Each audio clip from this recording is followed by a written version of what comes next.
নমস্কার বন্ধুরা, টুসির রান্নাবান্নাতে আপনাদের সকলকেই স্বাগত জানাই। আজকে নিয়ে এসেছি আরও একটি মজাদার রেসিপি। সেটা হলো লাউ দিয়ে মাছের তরকারি। মাছটা লাউ দিয়ে এইভাবে রান্না করলে এতটাই মজাদার খেতে হয় কি আর বলবো। আপনারা একবার হলেও এটি বাড়িতে এইভাবে বানিয়ে ট্রাই করতে পারেন। এই রেসিপিটা এতটাই সহজ আর মজাদার হয় যে যে কেউ বাড়িতে বানিয়ে ফেলতে পারবেন। আমি যেভাবে করেছি সেটাই আপনাদের সাথে শেয়ার করব। চলুন দেরি না করে শুরু করে দেওয়া যাক। তো বন্ধুরা, প্রথমে আমি এখানে সবজিটাকে ভালো করে কেটে ধুয়ে রেখে দিয়েছি। কাঁচা লঙ্কাও কেটে নিয়েছি।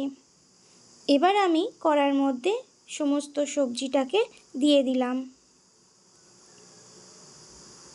এখন দিচ্ছি স্বাদ অনুযায়ী পরিমাণ মতো লবণ। এবার দেব পরিমাণ মতো গুঁড়ো হলুদ। সামান্য একটু জল দিয়ে খুব ভালো করে তরকারিটা কষিয়ে নেব।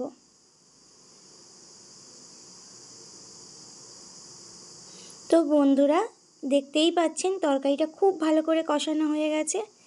এবার আমি অন্যদিকে মাছটাকে ভালো করে ধুয়ে কেটে পরিষ্কার করে নিয়ে লবণ এবং হলুদ দিয়ে 10 মিনিটের জন্য রেস্ট দিয়েছি। দেখতেই পাচ্ছেন কড়া গরম হয়ে গেছে, তেলও গরম হয়ে গেছে। এখানে একটা কথা বলি বন্ধুরা, তেলের মধ্যে সামান্য একটু লবণ ছিটিয়ে দেবেন, তাহলে আর মাছ থেকে অত বেশি তেল ছিটকাবে না।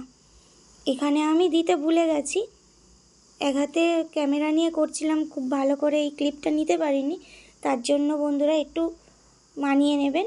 যাই হোক, তো আমি একটা একটা করে মাছ দিয়ে দিলাম। এক পিঠটা খুব ভালো করে ভাজা হতে লাগুক ততক্ষণ। তো বন্ধুরা, ভিডিওটা পুরোটা ওয়াচ করবেন। যদি ভালো লেগে থাকে লাইক কমেন্ট শেয়ার করতে ভুলবেন না। যারা নতুন আছেন তারা সাবস্ক্রাইব করে দেবেন এবং অলে ক্লিক করে ঘন্টাটা বাজিয়ে দেবেন, যাতে আমার নতুন নতুন রেসিপিগুলো আপনাদের কাছে পৌঁছে যায় নোটিফিকেশান।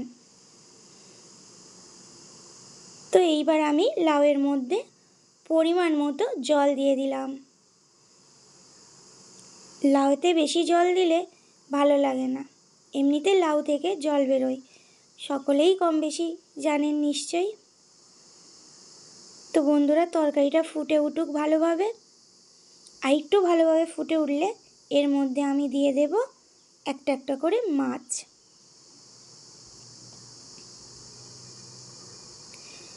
মাছের মধ্যে যতক্ষণ না তরকারির ঝোল ঢুকছে ততক্ষণ পর্যন্ত ফুটিয়ে নেব। তারপর নামিয়ে নিয়ে সম্বরা দিয়ে দেব। তো বন্ধুরা, আমি নামিয়ে নিয়েছিলাম। আর এখানে আমি কড়ার মধ্যে সামান্য একটু তেল দিয়ে জিরে ফোড়ন দিয়ে আমি সামান্য একটু ভাজা জিরে তুলে রেখেছি বেটে দেওয়ার জন্য। তো তরকারিটা তো ঢেলে দিয়েছি, একটু ফুটে উঠুক, তারপর আমি ভাজা বাটা জিরেটা দিয়ে দেব।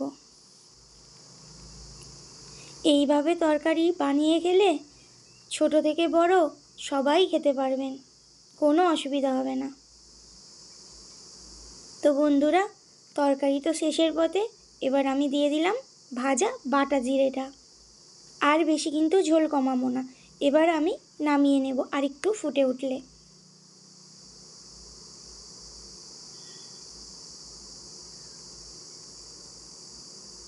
তো বন্ধুরা, হয়ে গেছে, এবার আমি নামিয়ে নিয়েছি। তো কেমন দেখতে হয়েছে অবশ্যই করে জানাবেন। খেতে তো খুব সুন্দর হয়েছে। বন্ধুরা, আরও একবার বলে দিচ্ছি, লাইক কমেন্ট শেয়ার করতে ভুলবেন না। যারা নতুন তারা সাবস্ক্রাইব করে অলে ক্লিক করে ঘন্টাটা বাজিয়ে দেবেন।